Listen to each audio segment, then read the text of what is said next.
Well, that's just false advertising. It is not an OG After Dark. Ladies and gentlemen, it is an OG Afternoon live from the ACC Tournament in Charlotte. Alongside Joe Giglio, I'm Joe Ovies. As always, we thank our friends at Copiers Plus.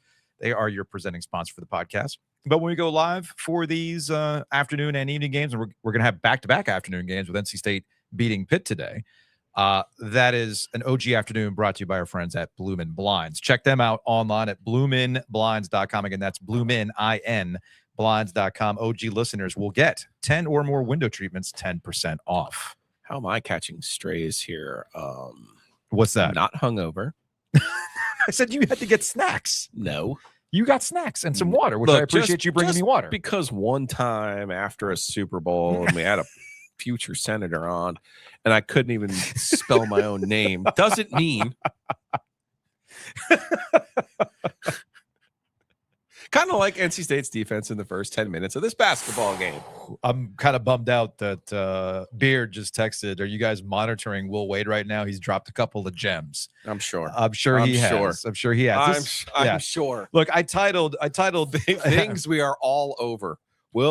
Oh, we got friends over here, by the way. I should probably watch my language. Yeah, I was going to say we have to be FCC friendly today. So the calls don't have to be FCC friendly because they can't hear it through my headphone. But we have to be FCC friendly today. Theatrical nonsense. We're all over his theatrical nonsense. Yes, and we will not be doing anything on the Will Wade sheets tonight because it was just Pitt. Do it against Virginia tomorrow. Then the Will Wade sheets might be broken out. Then you could be doing it on the Will Wade bed. But yeah, I had jotted it down, and actually it's the title of today's podcast episode.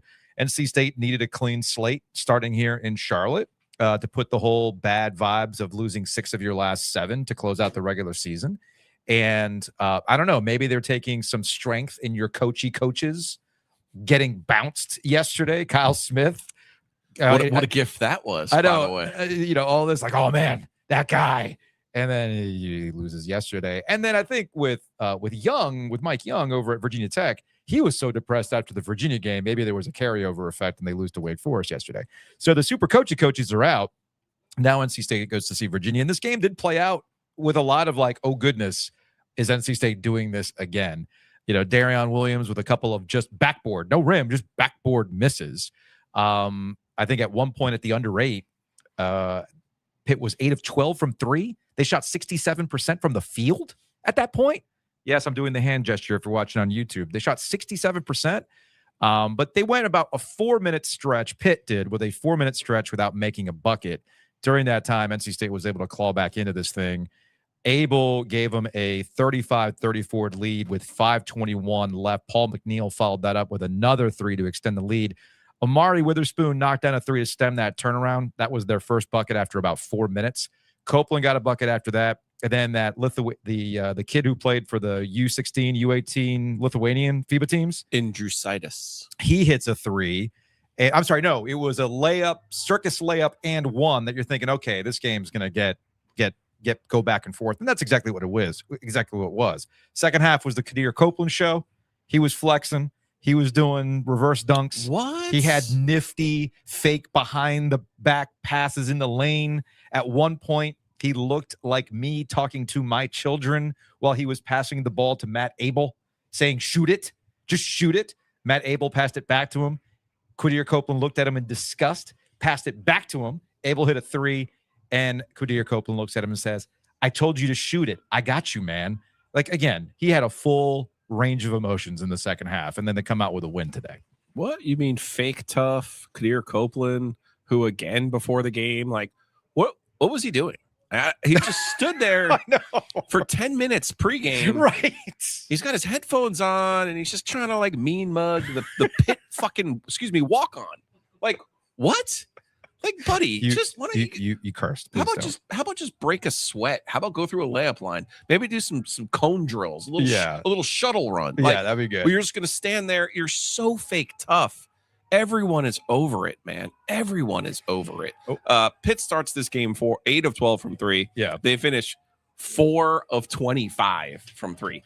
There's the end of the story. That's for the end you. Of the story, yeah. But it's funny. This is the first time I've seen NC State from the court this year. First time. And there was all sorts of fun stuff to watch today. it's very easy to see what their problems are. Yeah. They try to switch everything. Yeah. And it's almost like a zone. It's almost like an amoeba. If you remember the old UNLV teams and the way that they played. 1990 UNLV and 1991 UNLV were the most athletic teams in the history of college basketball. Do you know it's a little bit easier to play this switch amoeba man defense if you are super athletic? NC State is not big. They're not athletic. Yeah. The being not big part makes them a poor rebounding team. So what happens is they invariably try to help when they don't switch, and then that leaves a person open. Yeah. And I would say of those 12 threes, of which Pitt made 8, I would say 10 of them were wide open, completely uncontested. Yeah. And I'm watching this and I'm going, okay, now, Will, and whoever's supposed to be in charge of the defense, if you think this is going to work next year, well, then you better recruit 1990, 1991 UNLV, because it's really the only way to play that defense.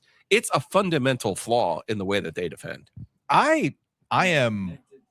It looks like we're switching today. I'll go back to being the good cop. You go back to being the bad cop, because Joe, what NC State did today is actually historic. You're right. They have now won 6 ACC tournament games in a row. That puts them in some rarefied air, man. I'm going to give you these teams that did the same thing.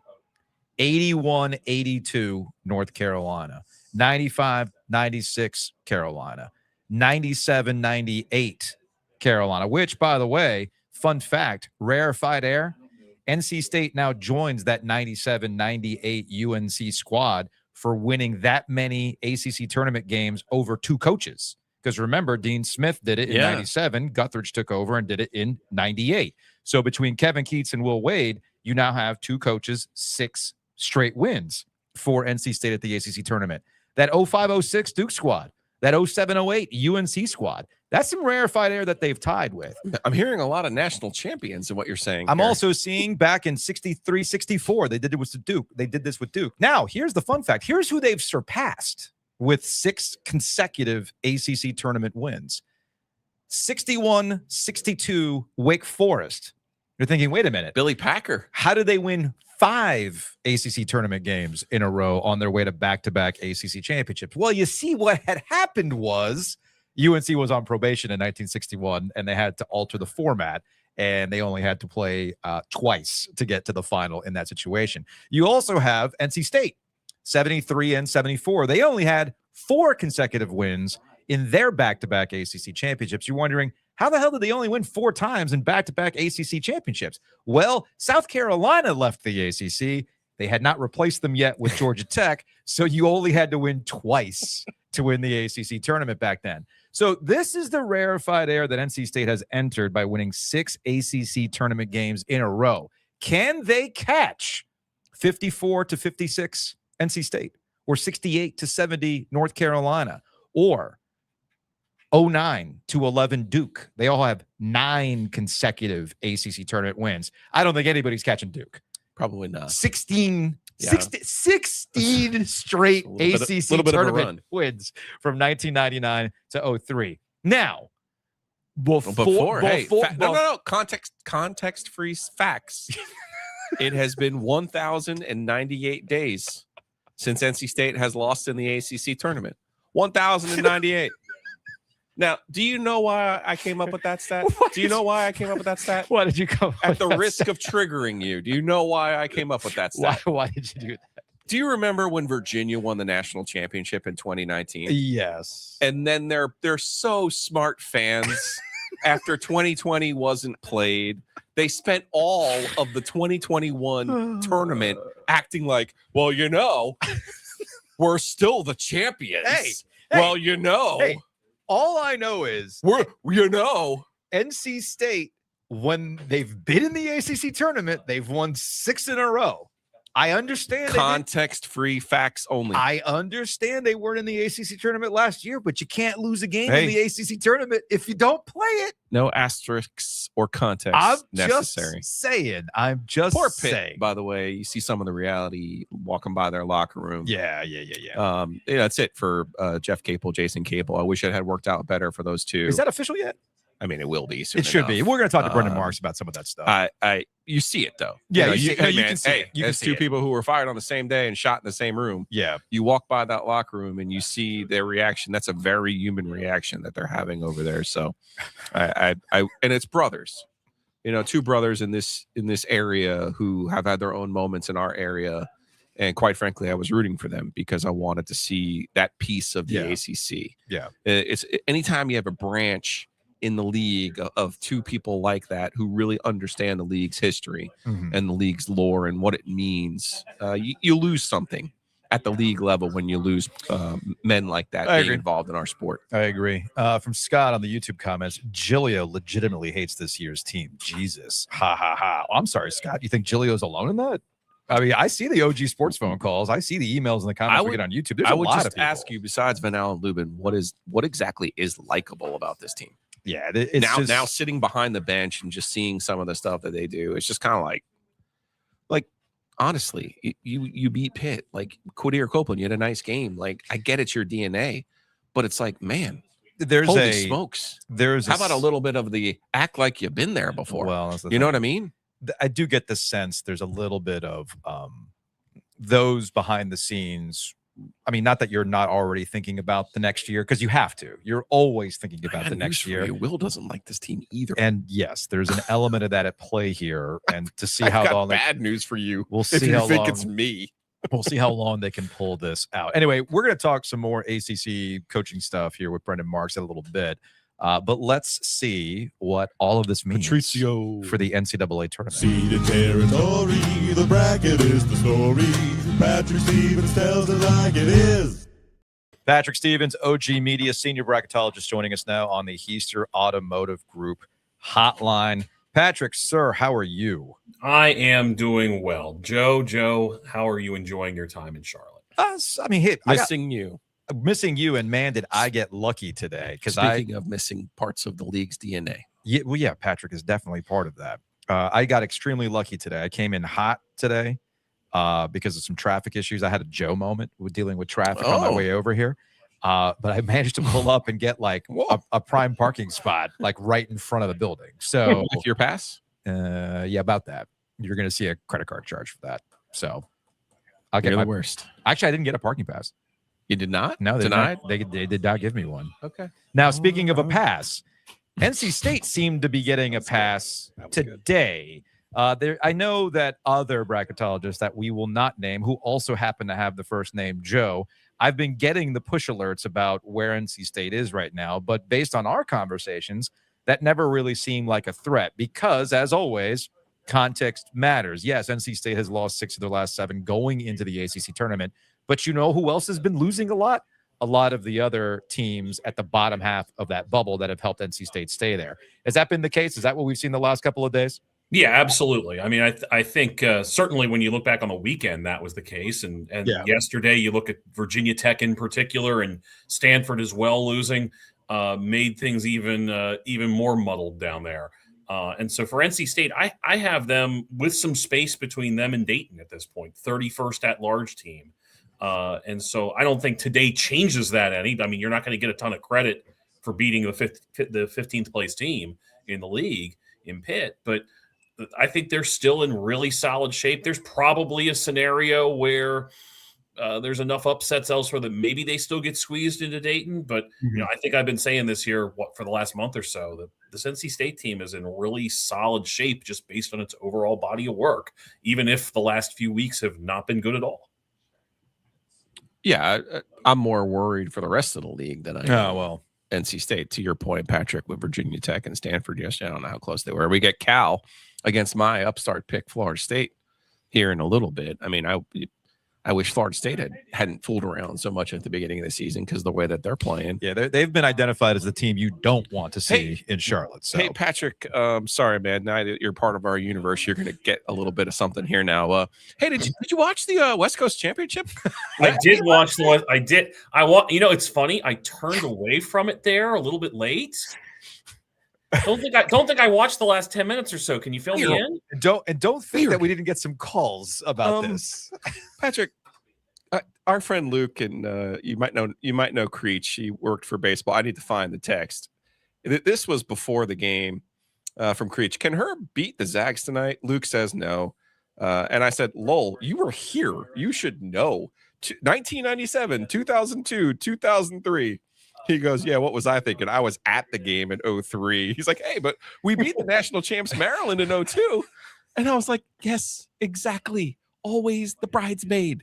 Always can get there to the final and I even knew they would be ahead at the halftime. I knew it. Then like clockwork, I turned the game on and I was like, let me guess what's going to happen in the final 10 minutes of this game.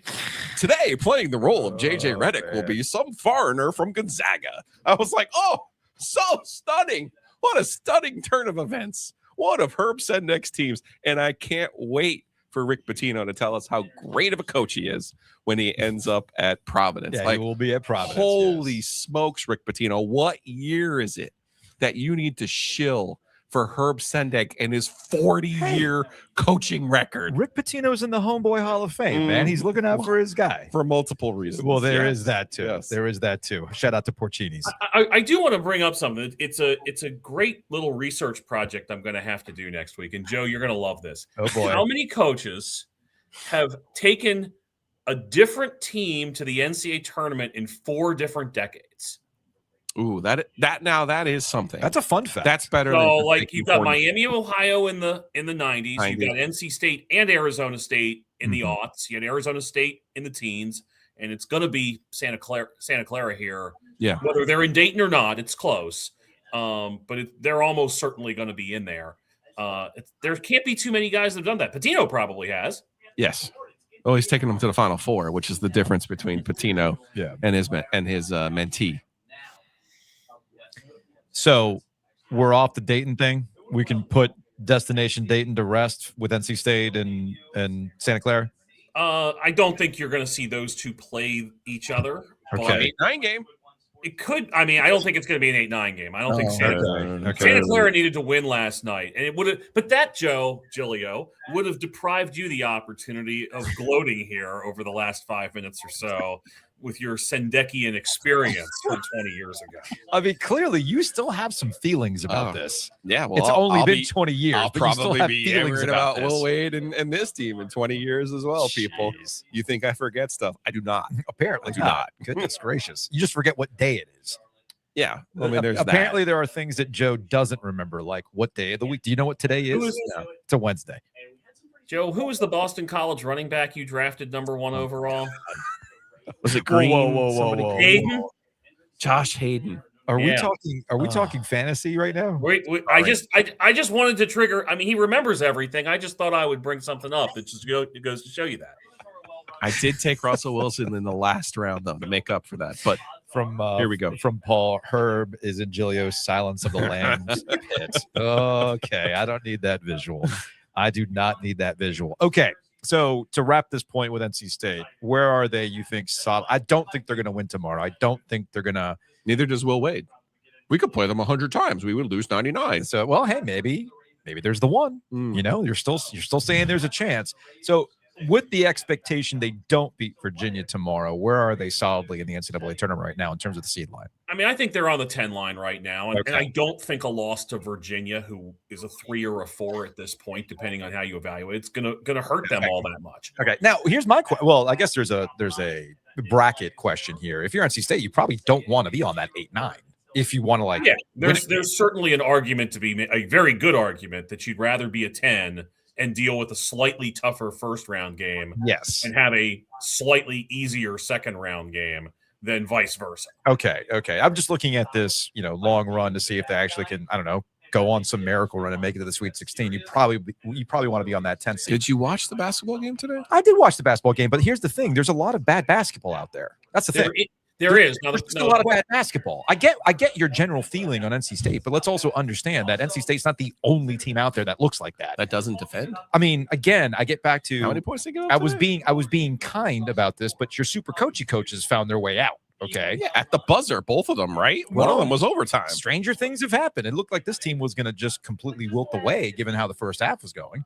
But they found a way to get back into this thing. So see how many points Pitt has been putting up lately. Oh, I think Matt and Fuqua already put it out there because Matt's ready to argue about these things. Where did it go? 88 points from. Well, they're now they're now 2-8 in the season, and when they give up 80 points, there's that most points that Pitt scored since January 14th. So there is that. But hey, man, you can get into a game. Tech. You can get into a game in the hundreds and NBA this thing. NC State gave up more points to Pitt than Youngstown, Longwood, Eastern Michigan, Bucknell. Now, let's say they beat Virginia. What happens? There's certainly anything. I mean, I think I have them toward the end of the 10 line at this point.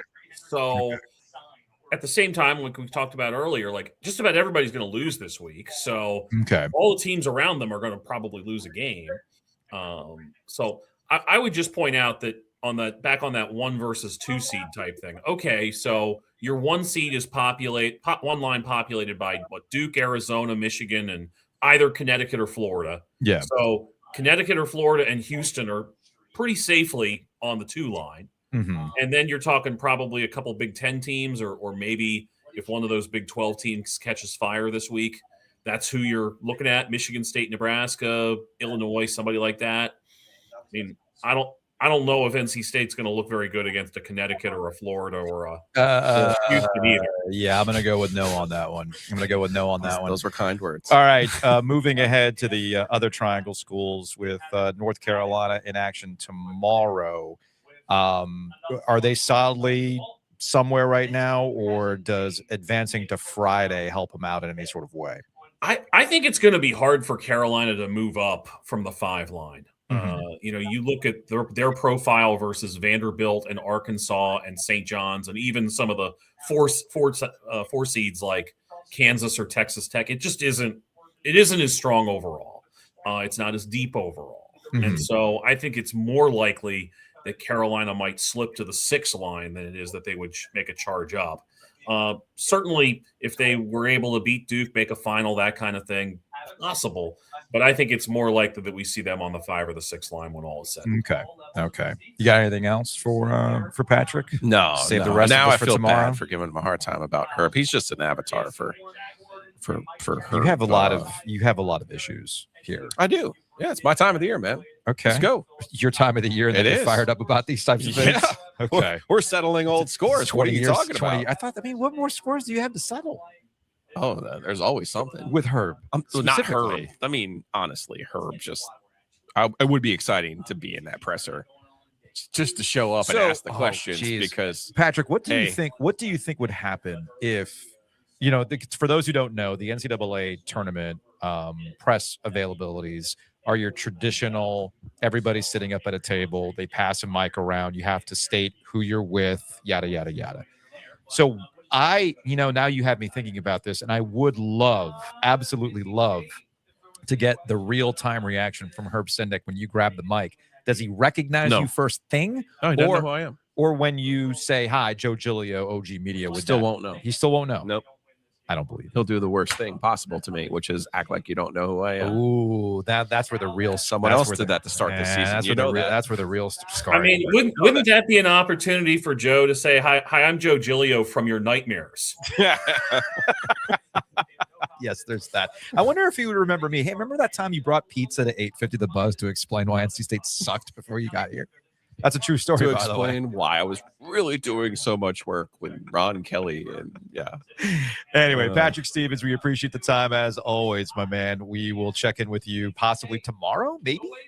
Maybe. All right, we'll see what happens with the games tomorrow. We'll talk to you then, man. Awesome. Take care.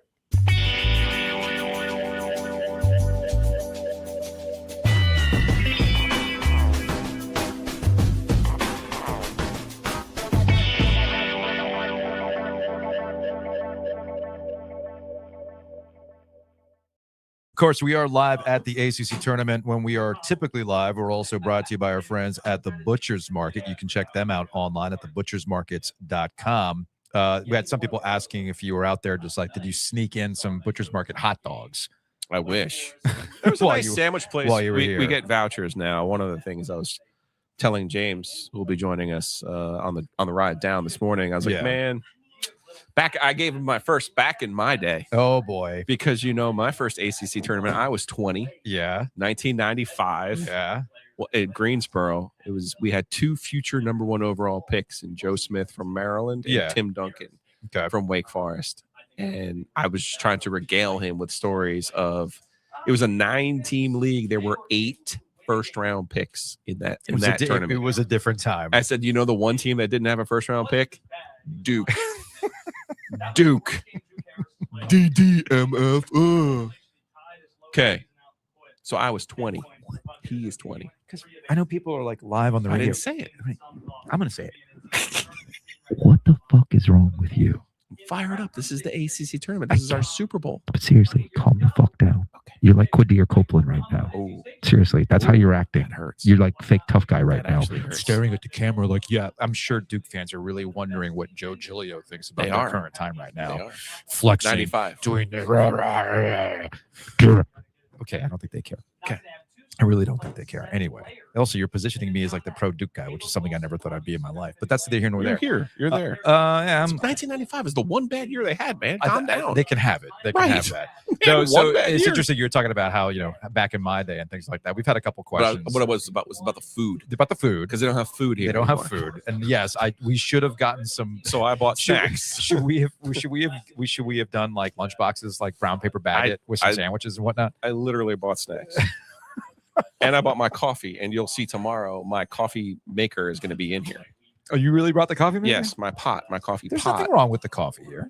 Because I bought the... Oh, you brought the mushroom coffee. Yeah. I see you. I'm actually going to have to try that coffee tomorrow. Okay. I'm going to need it if we have a freaking 9:30 game. We do. Which I thought it was... There's no if. We do. No, I know what I'm saying. Like, since we have that, I was actually listening to Tar Heel 24/7. Shout out to Jacob Turner. I actually texted Andrew Jones about this. And the kid's, I say kid, he's 30, and he's complaining about late start times and wanting games at 11 o'clock in the morning. I'm thinking, are you a 30-year-old or are you old man Joe Giglio 50 begging for 11 in the morning games? Like, this is the oldest sounding 30-year-old I've heard in a long, long time. Shout out to Alec Campbell, because Alec Campbell used to be the oldest sounding 30-year-old I'd ever met. Yes. And now he's the oldest sounding 37-year-old, maybe. I've lost track of Alec Campbell's age. Anyway, we've gotten some questions about like the scene today and whatnot. I mean, look, this is not what NC State fans thought they were going to be getting in Charlotte for the ACC tournament, right? This is not what this was. No. And it reflected it. As I said last week about NC State and how this year has played out for them, it has ended up being a very, as I've said, normal-ass NC State season, right down to a sleepy Wednesday at the ACC tournament. But hey, at least you made the ACC tournament, unlike last year. This is not a Tuesday, but still, it's a sleepy thing. It makes you go through the what if machine. We're talking about what if with Carolina and Caleb Wilson and everything else. There's an element of what if NC State and that roster paid off. If they went into this tournament looking like they had a chance to get to a championship game, what would the crowd look like? You can kind of see an overcorrection. Charlotte's still not a state city, though.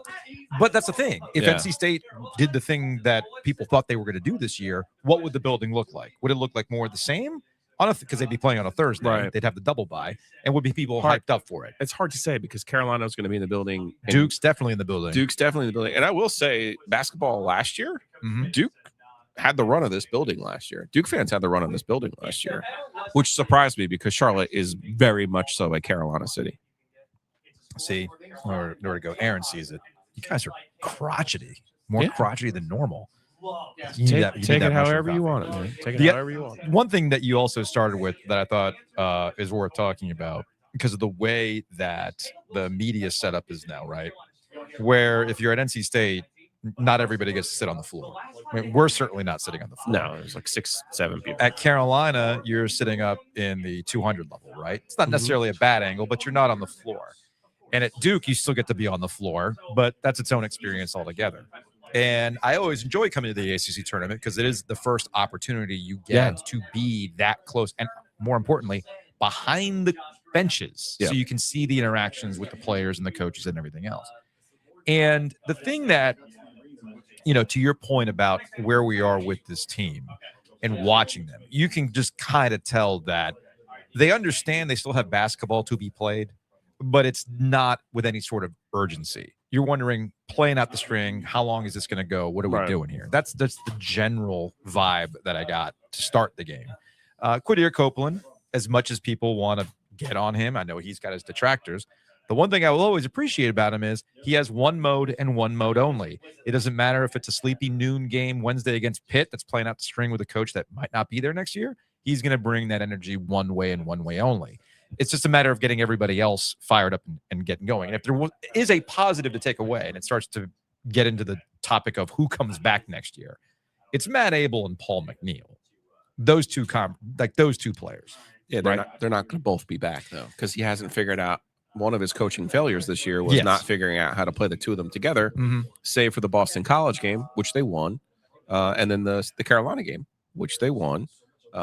So, look, he's going to start over next year. That's fine. It's not a bad thing. But, again, you're going to have to fix your defensive issues because you can't put another team out there like this. And I don't think he will. But they might try to play the same style defensively because in theory, they will be either bigger or more athletic. It's a killer combination of what they are defensively. Not being athletic and not being big means you can't close out. It means you help too much. It means you leave people open, and then it means you can't rebound. Like, I don't know what analytics I was gonna say told check. Because I would have so much more respect for them if they merely only defended the 3-point line and let people score twos. And then went Galaxy Brain Paul Westhead and said, I'm going to score threes and I'm going to let you score twos. And 3 is greater than 2. So what you're telling me if they did that, yeah, I would be okay with it. But the way they defend is they try to protect the paint and the rim, which leaves shooters open. Yeah. Like, sometimes just say it aloud. Okay? You don't need to make $4 million or $5 million a year. Just say it aloud. Like, here's our strategy. Smart. Okay. Really smart. Okay. Really smart. Okay. Let's go. Hey, you're never going to be invited on the floor again, Giglio. I get that. That's why we got to live it up while we're down there. Party while you can with your mushroom cough. 919-444-2211. Call the OG Sports phone and curse or don't. No, Don't encourage. No, Paul. Paul, don't encourage me. Don't. We're not doing this. We're not going to say the line. We're not going to Bart Simpson this thing. We're not going to talk about South Carolina. Absolutely not. Absolutely not. All right, let's go to the OG Sports phone. I just kind of took these as is. This is from a 919. What's up, Joes? This is Jody here in Burlington. Watching the state game. It's the second TV timeout. And we came out in this stupid fucking zone that Will Wade continues to want to play, and a team that went 3 for 17 from 3 yesterday versus Stanford has already got 6 threes. The dude shooting 21% from the season from 3, had 3. It hit 3 in the first 4 minutes. What in the fuck is Will Wade doing? It'll be a damn miracle if we win this fucking game. Well, right, go Pack. Well, they managed to pull that out. It has been their pattern this year to start slow. Yes. In ACC play, yes, particularly in the first half. Yes. Get it a little bit closer. They took the lead by the half, but usually they're down 4 or 5 at the half. And then the second half of the game, they usually figure some things out that's usually spurred on by some defensive stops. Yeah. So we followed the pattern very much so. I got a text from Ken. I don't know if he sent you the same text. The picture? But it's a picture of you and James Vito sitting there courtside, and he just says to me, "Let the boy watch." Hi, James. How are you, sir? I'm doing well. I appreciate you guys for letting me join you on this for the next couple of days. Was that an ECU basketball crowd today, or were there more people here today? You know, Speaking of ECU, I think I've seen 3 people wearing ECU football shirts here today. They got to be Carolina fans. They could be, but I've seen 3 people in ECU shirts. Okay. Right? I mean, hey, I saw a Carolina fan rolling up today. He's like, man, I got tickets for all sessions. I didn't know what was going to happen. I was like, okay, because he was wearing a Carolina hat when I parked. And I said, you know, you guys play tomorrow, right? You just here to troll State fans? He goes, nah, man, I got tickets, so I'm just going to be hanging out. I was like, you know what? Good, man. If you can't sell them, you can't sell them. So ECU fans in the house. I saw a couple of them, but the crowd part, yes. I mean, the State crowd today versus Pitt wasn't bad, but I was just walking around for SMU Louisville. It was not the same thing. A little sparse. Not the same thing. A little sparse. And that's going to be a good game. It should be. Yeah. Should be a good. Now, tomorrow is going to be a completely different dynamic. You're going to have Virginia fans here for the afternoon session, obviously. I don't know if State fans want to show up to watch State lose to Virginia for a third time, but then the evening is going to be what you expect. You're going to have your Duke Carolina fans shout. And I saw some people in the comments talking about, is there a Duke City? And there Jersey? And no, not the cliche. Come on, James. You're too young to be using that cliche, bro. Come on. I've just heard it 1,000 times. You've really heard it 1,000 times? They take over the Garden when they go there. Well, what I'm getting at is that's impressive. That's a 20,000 seat stadium. They also take this place over too now. I just said that. Yeah. At the beginning of the program. So you don't listen. Yes. Whoa. Why has your dad been such an ass lately? I don't know. I was kind of out of left field. Yeah, seriously. Because I said it before that they took over this building. I wasn't last year so. when we were here. Right, which I was going to get to. I know you said at the start, but it's a live show. People are joining in progress, They Joe. are. You forgot about how live things work. Like I just crazy. Yeah, like you just joined. But no, I think that's a conversation, as it relates to Duke, and you'll see it tomorrow, and I'm assuming Friday. Even without Caleb Foster and Patrick Gungba. And I know we haven't had a show since we got more updates on Caleb Foster. And based on that foot injury, he is not going to be back for the NCAA tournament either. But again, we can table that conversation. I think people have to start getting out of that mindset that apparently even the 20-year-olds still believe that New Jersey or the Garden or whatever it is. As more people move to the area and people don't really know about history, so to speak, they'll glom on to Duke because they're successful. John Shire's not Mike Krzyzewski, and you're getting more people showing up for these things now. You're getting way more people in the building now for Duke than you used to. If it's not New Jersey or northern New Jersey area, then where is it for Duke? Definitely not in Chapel Hill. Okay. That's about it right now. That's about it. And Greensboro. You're not going to get people necessarily show up to Greensboro.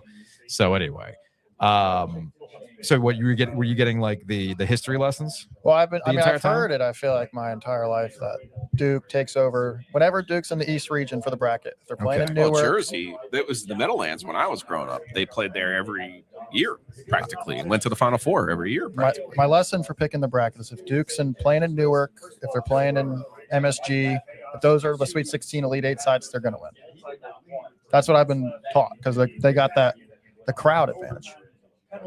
We got here from Sam. Do we have an update on the Roger Air? I did not see the business casual fit today. No, not today. Did you see it yesterday? No. What was he wearing? He had like a pink Hawaiian. Oh, that's so tracks for Roger Ayers. He had he was at the hotel that they stay at. Remember we saw him last year? Yes, he is. He strikes me as a guy who went to the Bahama Breeze before it shut down on the 8th. I can find it. Here it is, Joe. Okay, you're gonna pull it up on the YouTubes here. Yeah. I did not see this outfit yesterday. You didn't see this? I did not see this. I'll admit I was busy doing a bunch of other stuff, getting ready, and I did not see it's that immaculate from the belt and the shoes.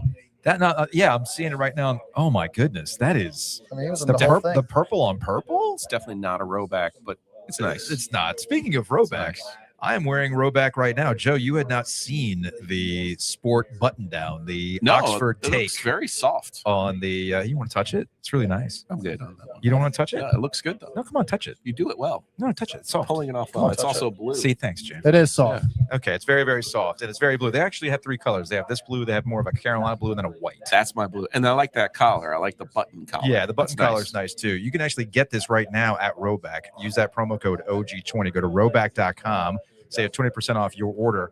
I love this shirt so much. I got another one in white. Unfortunately, it did not arrive in time for the ACC tournament, but I will definitely be rocking it in the next couple of weeks. It's perfect for this time of the year. I think I could dress it up. I might wear the white one to Rand's wedding. Go super cash. Either that or I go with Roger Ayers look for Rand's wedding. I mean, which one should I do?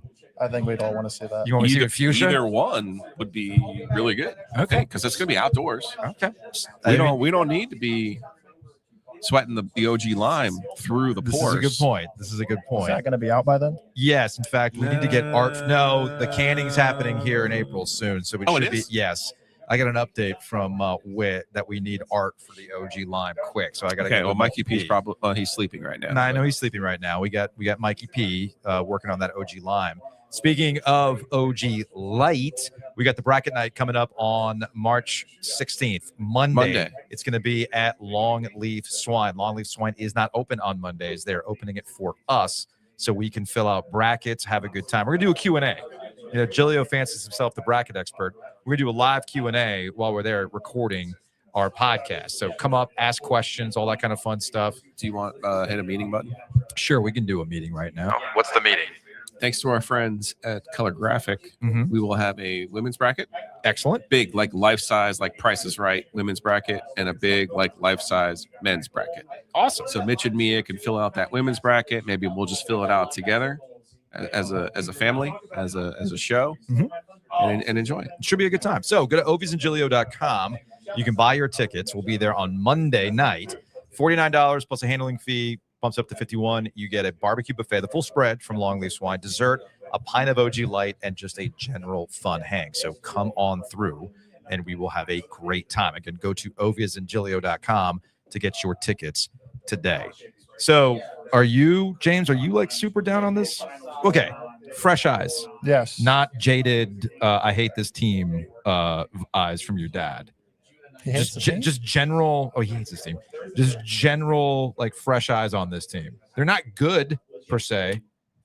I think today was kind of a sigh of relief. They really did it. I mean, it's been a rough last month really for NC State, and I think at this point, if you're a State fan, you just go into tomorrow and hope that they play a competitive 40 minutes and have people still in the building, have State fans still in the building with like 5 minutes left.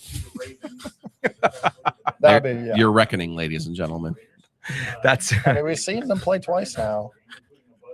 I was just talking to Steve, and he was not really the most optimistic in the world. Yeah. Well, no, Steve's a sicko, and of course, the true sickos were here for this game, and they'll be here for tomorrow. Yeah, I finally found Chung. Yeah, he was he was so far away. I found Chung. You found Chung, and I said, Chung, how do I have better seats than you do? Yeah, something is totally askew here. Yeah, they lost to Virginia 90-61 up there and 76-61 here. Yeah. In a game that they just did not show up in the first half. It was 40-20 at the half. And that was before this whole last month bad stretches. Well, that Virginia was part of the bad stretch. I mean, yeah. You can strip the bad stretch from this and just solely focus on the matchup problem that is Virginia. They actually have bigs. It all gets back to your point about when they started to play better teams. Yeah. This style of the defense has caught up to them, quite frankly. Yeah. That's period, end of story. No further analysis necessary. 118, 77, 90, 96, 93, 85, 88. Like, you can't win basketball games giving up a bazillion points. Analysis. Yeah. Okay. So, but that's from playing better teams. Yeah. You know what I mean? Does that say that neutral game has already happened? It's KenPom is a projection. So they're saying, so KenPom's at least giving them a 37% chance of winning and projecting it as a 4-point line.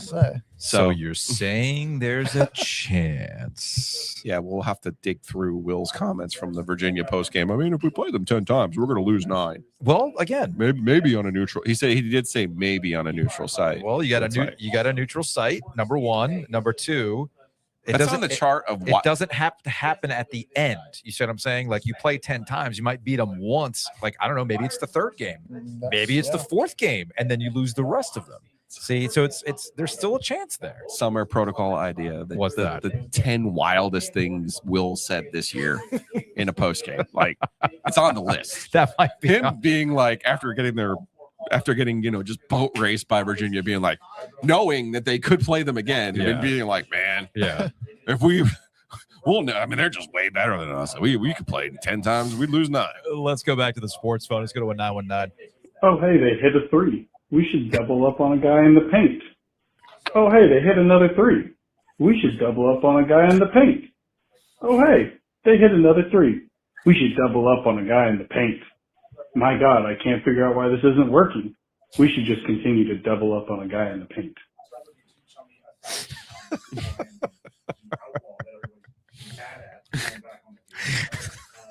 So what you're saying is you're watching the same game I am. Yes. What? Yes. I think that is what they are saying.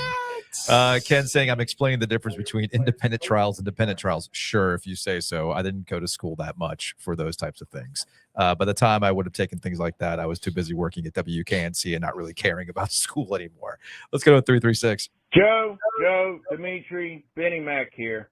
Take it from a real honest-to-God North Carolina native, the AV cart during ACC Tournament week.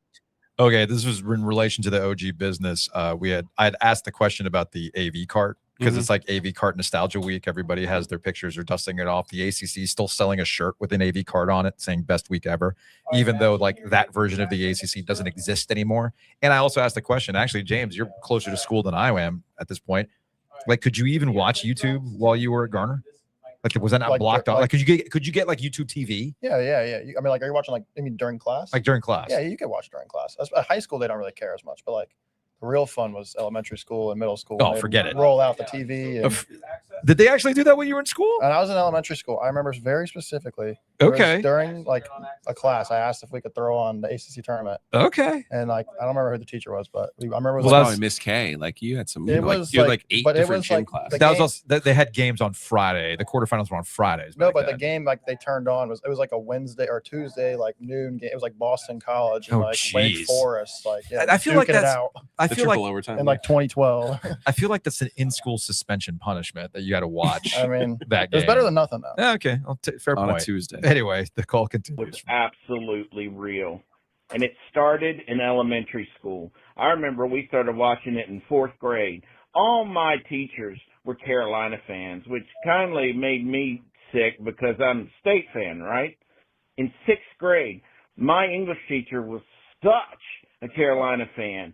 She had a signed ball from Dean Smith sitting on her desk, and she wore this sweatshirt that Dean and Bill Guffer had signed. I mean, proud Carolina fan. And then in high school, Ashboro High hosted the state band competition, and it happened to fall on ACC Tournament week, and yes, we had an AV cart backstage watching the games. So, yeah, it ain't an urban legend, friends. It ain't an urban legend. It's real. It happened, and it was glorious. I even had my 11th grade English teacher was a Wake fan, but she wouldn't let us sit and watch the game. We only had it on in the corner while she did class. She insisted on having class. Everyone else would stop class whenever their favorite team was on, and we'd watch the ball games. It was glorious, friends. What a time to be alive. All right, fellas, keep it up. So again, I'm not saying it didn't exist. It's just one of those things with nostalgia. Do you remember it the way it was supposed to go? Right now, I did have somebody text the OG Sports phone where they said, we've upgraded from AV carts in school to watching the games while in carpool, because with your fancy new cars, you can just mirror mirror your phone to your screens, your navigation screens and things like that. So while you're just chilling in carpool, because the way it works in Wake County, is your kid getting out at 2:45? Well, I better freaking get into the carpool line at 1:50. Otherwise, I'm going to be there forever, right? This is James's first ACC tournament, as Ryan points out. My parents would just straight up take me out of school for the big afternoon game. Oh, yeah, that's definitely something that would happen. But his last ACC tournament was 2014. The TJ Warren, they were trying to get in the tournament. Oh, yeah. Playing Syracuse, the yakety sack Sendek, where Syracuse had like 6 3-point attempts. As I missed like a bunch of shots at the end of the game. Yes, yeah. So, all right, another sports phone call from 336. Joe. No, I played that one. That was from Betty. Let's play 828. Just calling to complain about the Pack Forward basketball ticket price increase. I am not someone to ball. Sorry, I would have paused it right there. Hell of a time to have a price increase, by the way. Hell of a time. You didn't see that coming? Well, they did the same. They did the same thing in football. In fairness, too. If the NIL budget's going to go up, guess what else has to go up? Well, no, this is the Tennessee. It's a fan tax. Yeah, the athletic director has no new ideas. Okay, It's a fantastic. Do you know who the AD is at Tennessee? It's one of White's kids. So at Tennessee, they added a NIL tax to their football tickets. Yeah, that's what NC State did. Yeah, and that's what they're doing in basketball. Yeah, that's what they're doing in basketball. All right, the call continues. At, even a small increase. I get that we have to pay some more to be competitive, but you're trying to tell me that my shitty nosebleed corner section ticket is going to go from $250 to $450, an almost 100% increase for a seat where I can barely see the basketball? Like, I really wasn't even that mad about it when it was football, because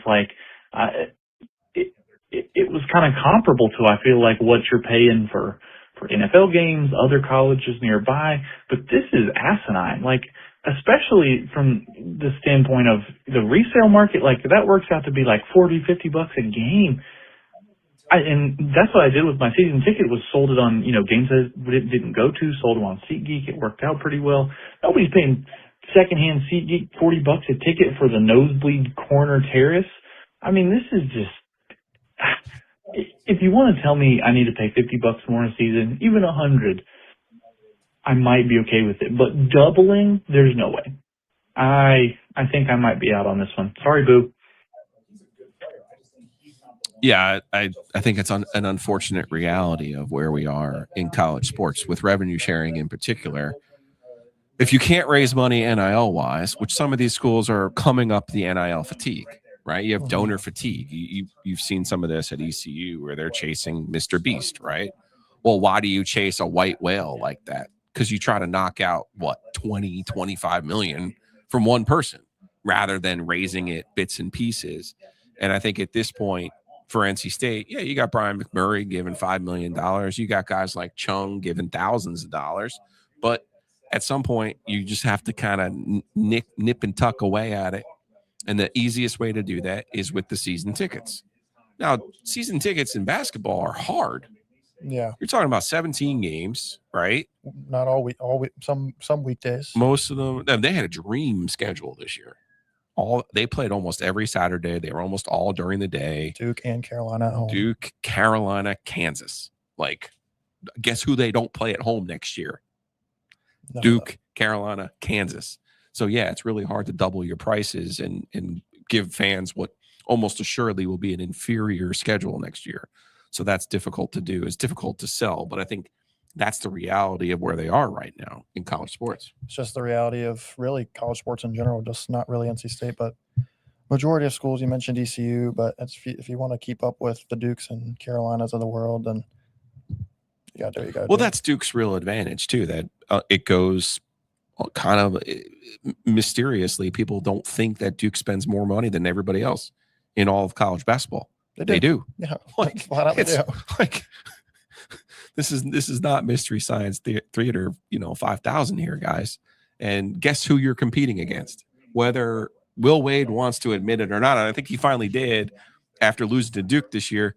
You're not coming in to be 12-6 in the ACC. You're not coming in to be in the top half of the ACC.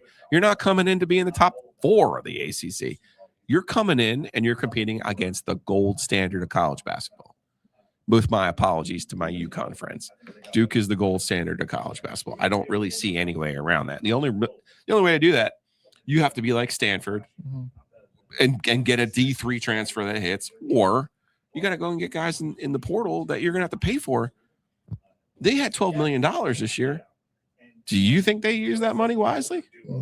Yeah, did that look like? And that was with really a full look at this thing. He was hired in March, and Virginia had the same thing. Miami had the same thing. So you're right, though. I mean, if you're Will Wade, like you mentioned, all the points he made in that opening press conference, I mean, it's not you're competing with the Georgia Techs and the other ACC schools that are not going to be at the top of the conference. You're competing with the guys who are, 15 miles down the road.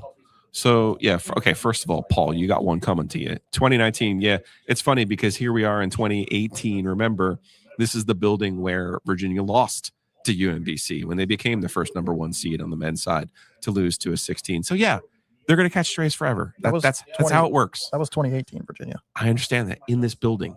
But 2019 is catching a stray because I already forgot why I was yelling about them before. 2019 won the title. I get that. But I have a jihad against Virginia. You gotta. I know you have it. I know you have that, but I'm saying Yeah. I feel like that's the one team that you can't make fun of. I mean, they won the championship. They played no one. Please stop. But they did get bailed versus Auburn. Oh, how many different calls? I mean, the foul at the end was a foul in the corner. That was a foul. Paul. Yeah, no, that was a foul. That was a foul. No, you say it was a foul? On Kyle Guy, that was a foul. Okay. Yeah, I agree that was a foul call, but they completely missed the double dribble. Yes. Like 2 plays before, whatever play before. It was. No doubt. So, all right, yeah. Paul, this is for you. Giglio definitely vamping right now because he can't play the phone calls. Haha. You're also like pushing my buttons and other reasons. But here's the truth, Paul. He put the phone calls in here. What? So so fine. Paul, just for you. Paul.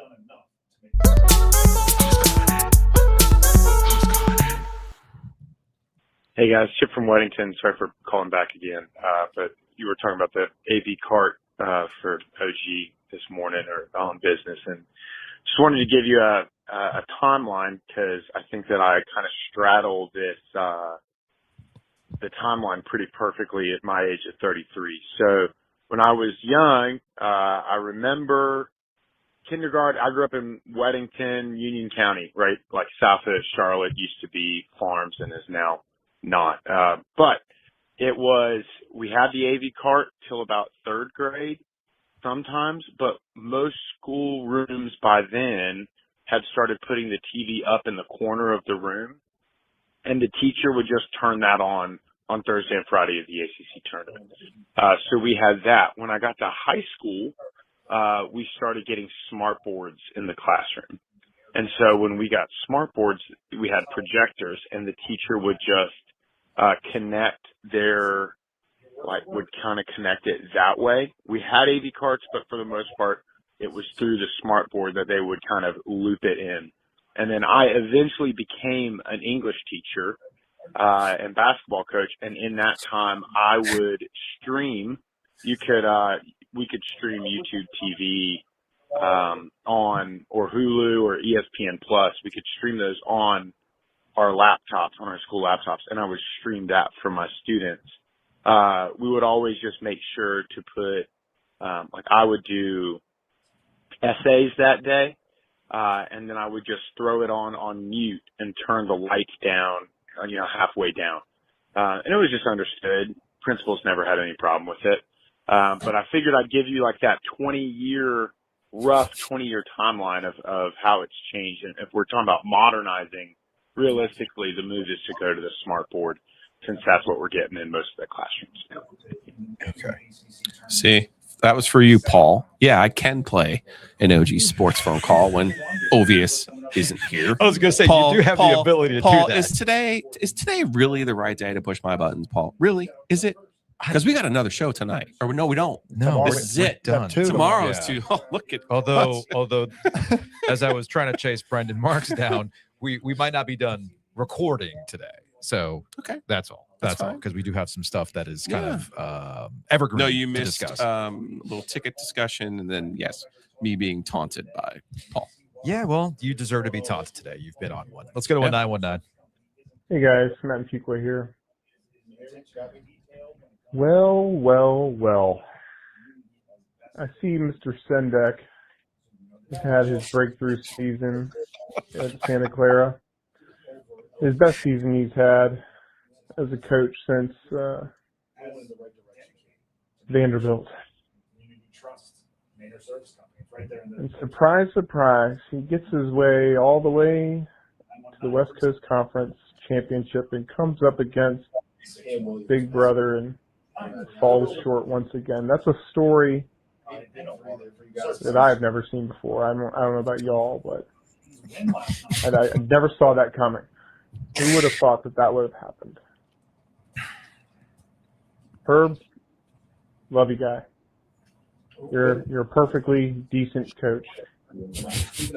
Not great. Pretty good. Not great. I hope you get that Providence job, though. Better than SMU. Love the show, guys. Stay gorgeous. Stay handsome.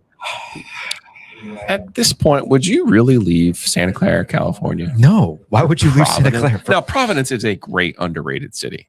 Well, it's not about it being an underrated city. I'm talking about the weather and lifestyle and all that stuff. I don't know why. Why do you want to step back into the cauldron, man? I mean, there's a program upgrade. I feel like that's true. I do feel like there is a program upgrade, James. You're right, but you do get to a certain point in your life where that NC State job aged you, okay? And now you seem to have been rejuvenated by being out in California. Do you want to go back to that miserable Big East cauldron? It says. I mean, if he's a competitive guy and wants to get back in the All right. game, I mean, they got Coke and Hoagies up there. Anyway, these are references that only certain people are going to get at this point in time. Anyway, I appreciate all the OG sports phone calls. I do know about the AV card stuff. So I got an education today about how people were consuming this stuff now in the age where you don't really need an AV card. From a 717 on the sports phone, am I happy we finally got a win? Obviously. Do I have more confidence in our ability to succeed when we don't shoot the ball obnoxiously well? No. It was very much an NC State game today, how it all played out. Kevin from Youngville here. Why is Bethune-Cookman trying to mess up my parlay? that's You are a degenerate. far down. Bethune-Cookman is ruining a parlay. That's wow. Hey, it might have been an early game, James. Okay. I know, but we weren't looking at Bethune-Cookman. We were looking. The worst we were looking at was Maryland covered, by the way.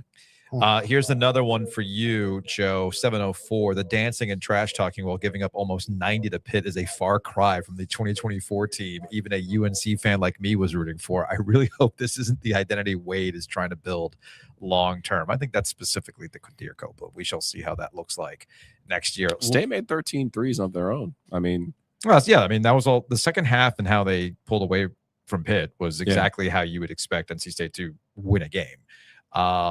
Defense aside.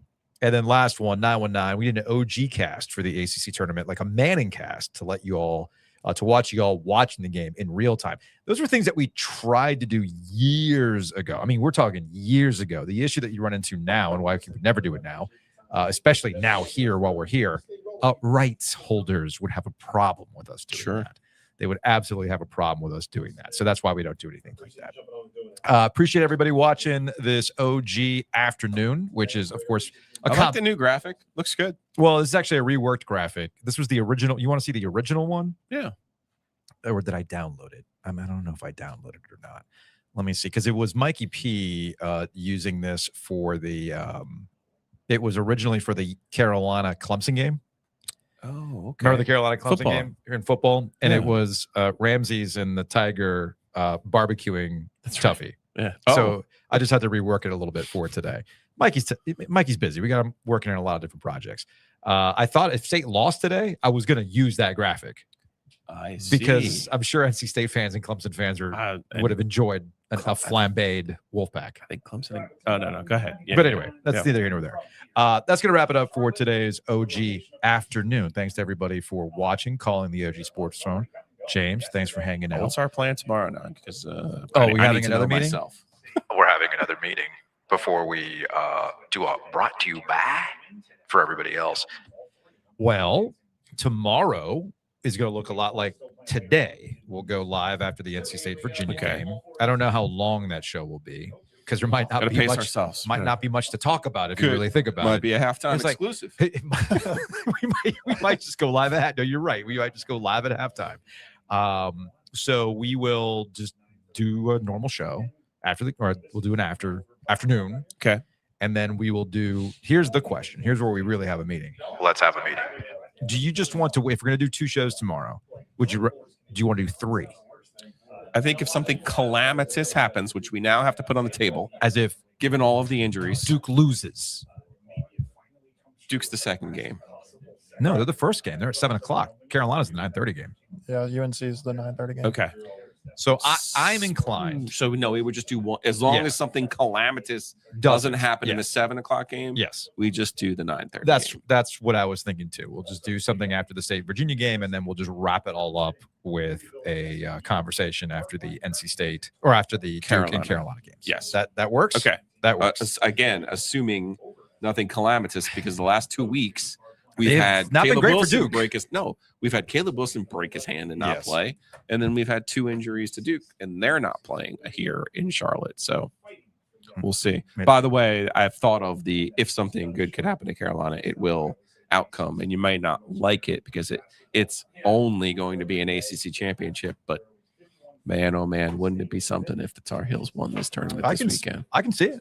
I can see it too. Bracket might break their way. I could see it. I can see it too. I could definitely see it. Big thanks to our guy, Gordon Miller Lending. He's the type of guy that would have a parlay that involves Bethune-Cookman. Yes. But he does that for entertainment purposes only. When it comes to your home financing, he's not gambling with that. There's no parlays to hit. There's no games. There's no gimmicks. It's just the rate, and you can get that right now. Rate comes down in the future. Gordon can handle that for you. So contact Miller Lending today, 919-447-3377, or hit him up online at millerlending.com. Parlays fun, not so much fun when you're dealing with your refinancing. So don't play games. Contact them today, 919-447-3377. Speaking of long-term financial planning, that's something our guy Matt Davis can do over at State Farm. Hit him up, insuregarner.com, or call him directly at 919-779-8277. You can save money on home and auto. I already have to deal with one teenager on the insurance, on the car insurance. I'm not too far behind for having 2 kids on the car insurance. You have to find ways to save, right? But there's also ways to financially plan in the future, and Matt Davis has a handle on that as well. So start that conversation. Save money on your home and auto, but also start doing some long-term planning. InsureGarner.com. Speaking of your home, do you need a new home? I mean, there was a house in our neighborhood that had been sitting on the market for over a year. Really? Yeah. Like, I don't like just asking too much. Probably, yeah. So this is why you contact the experts, myhtr.com. Or maybe they got their Netflix online real estate degree. Maybe that was the case. And we're going to be. I think that is actually how you do get your real estate. And I believe we'll find out when we go to the customer. It's hard to read. When we go to the agent appreciation. That's right. Because we're going to be. Can't wait. We're going to be doing a little Drive Shack, right? Yeah. We got to come up with a speech, a corporate synergy speech. Oh, jeez. Did I send you the email? I saw that we're supposed to show up to the agent appreciation day. I didn't realize you were speaking. I'm sorry. Why are you speaking? There's a we here, sir. You are speaking. Or am I speaking? Did they want me to speak? They don't want me to speak. What am I going to say? Let me find from Barry. Let me find the message. Look, whatever Barry wants, man. Barry's absolutely like Barry easily. No, like I love all of our corporate champions, but Barry is the most low maintenance corporate champion we have. So if Barry is asking me to do something from Barry from Tuesday, yeah, just wanted you and Joe O. To give a brief motivational speech. That's fine. Tying in sports to sales and synergies that apply to both.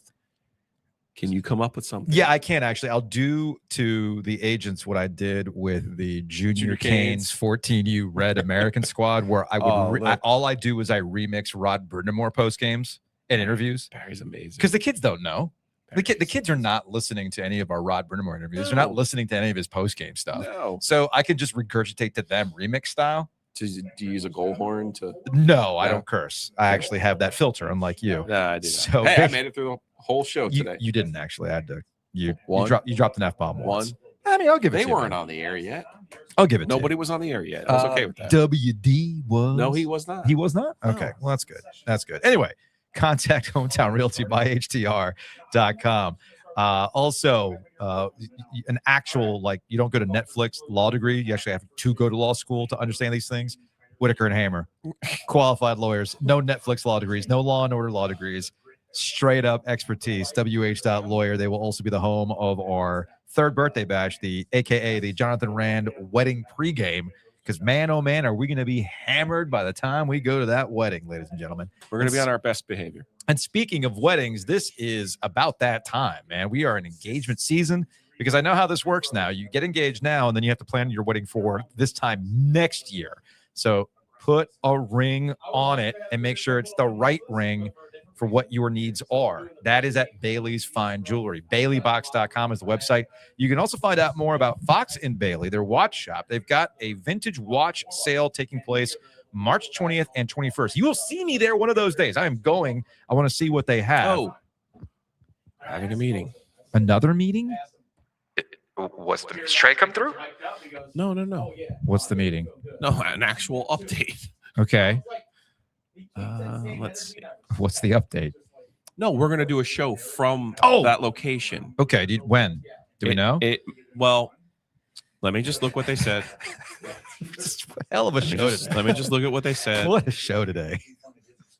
Because I had suggested that we go there on the 19th, which is next Thursday, before their watch event to promote the watch event. Yeah. I think they're very concerned about us causing a ruckus and maybe me using some coarse language and getting people going at the shop. This is more of a chill, like high-end experience. Yes. It's definitely not a Jersey Giglio experience.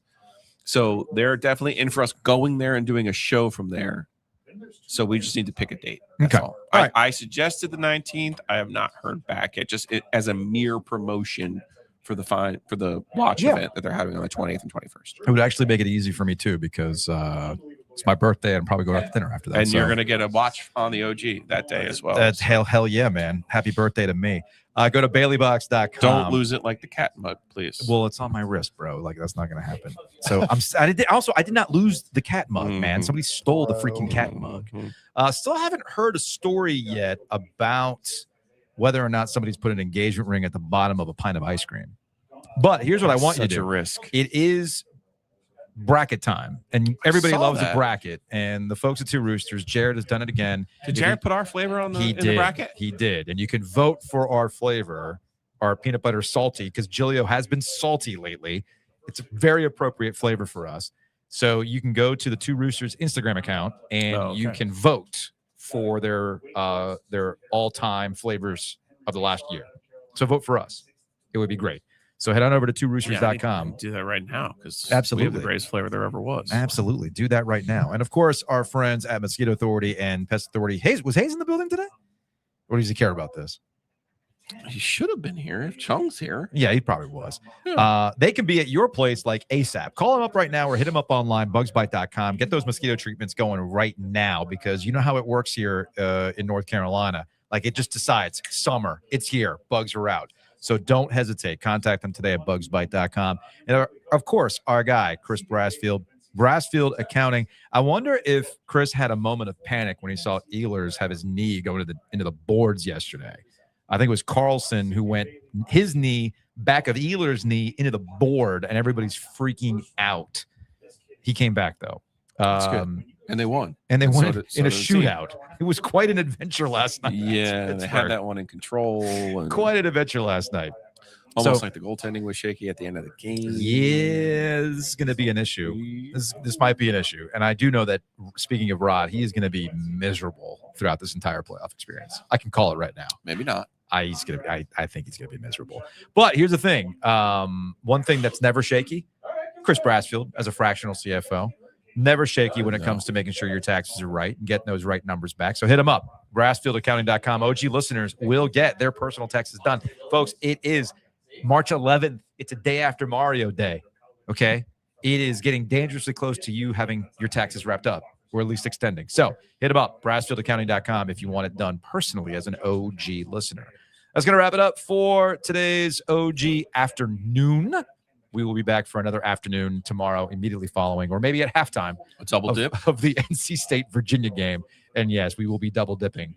Although by the time we get on the air on Thursday night, it'll be Friday morning with that 9:30 tip. It's going to be late. Anyway, we'll see you all then.